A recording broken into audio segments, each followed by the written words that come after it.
Hello guys, welcome to my channel. दोस्तों, भारत के इतिहास के घटनाक्रम में आज हम एक और नए घटना के बारे में जानेंगे। आज हम जानेंगे छठी शताब्दी ईसा पूर्व का धार्मिक आंदोलन, जिसे भारत में क्रांति का युग भी कहते हैं। दोस्तों, जब भारत के समाज में कर्मकांड, अंधविश्वास और भेदभाव ने जड़ें जमा ली थी, तब एक नई लहर उठी। यह लहर थी धर्म और समाज सुधार की, जिसने न केवल भारत को बदला बल्कि पूरी दुनिया को एक नई दिशा दिखाई। आइए हम भारत की समाज की पृष्ठभूमि देखते हैं। छठी शताब्दी ईसा पूर्व का समय वह था जब भारत में वैदिक धर्म अपने चरम पर था, लेकिन इसके साथ ही समाज में कई समस्याएं घर कर चुकी थीं। पहला है जटिल यज्ञ और कर्मकांड। दूसरा, जाति व्यवस्था का कठोर पालन। तीसरा, ब्राह्मणों का प्रभुत्व और आर्थिक शोषण। चौथा, आम लोगों का धर्म से दूर होना।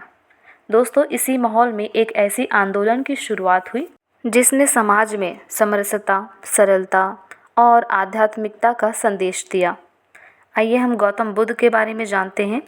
दोस्तों, गौतम बुद्ध बौद्ध धर्म के प्रवर्तक हैं। गौतम बुद्ध, जिन्हें सिद्धार्थ भी कहा जाता है, उन्होंने समाज को एक नया मार्ग दिखाया। राजसी जीवन छोड़कर उन्होंने सत्य की खोज के लिए तपस्या की। बोधगया में ज्ञान प्राप्त करने के बाद उन्होंने 4 आर्य सत्य और अष्टांगिक मार्ग की शिक्षा दी। दुख का कारण तृष्णा है। तृष्णा को समाप्त करने से मुक्ति संभव है। उनका धर्म कर्मकांड से मुक्त था और साधारण जीवन जीने की प्रेरणा देता था। उन्होंने संघ की स्थापना की, जहां सब लोग समान थे।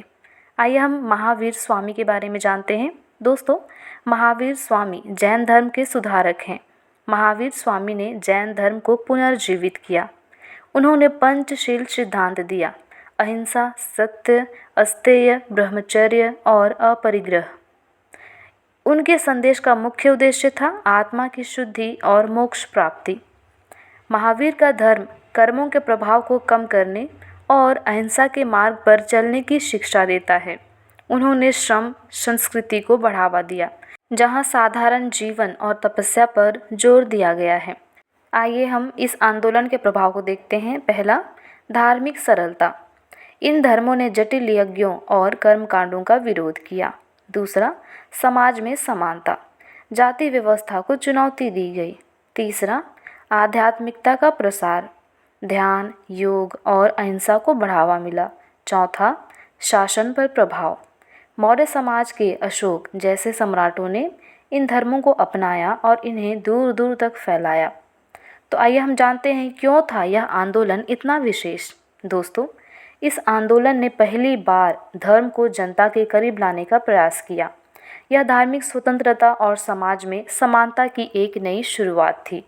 गौतम बुद्ध और महावीर स्वामी जैसे महापुरुषों ने बताया कि मोक्ष प्राप्त करने के लिए जन्म, जाति या संपत्ति नहीं, बल्कि कर्म महत्वपूर्ण है।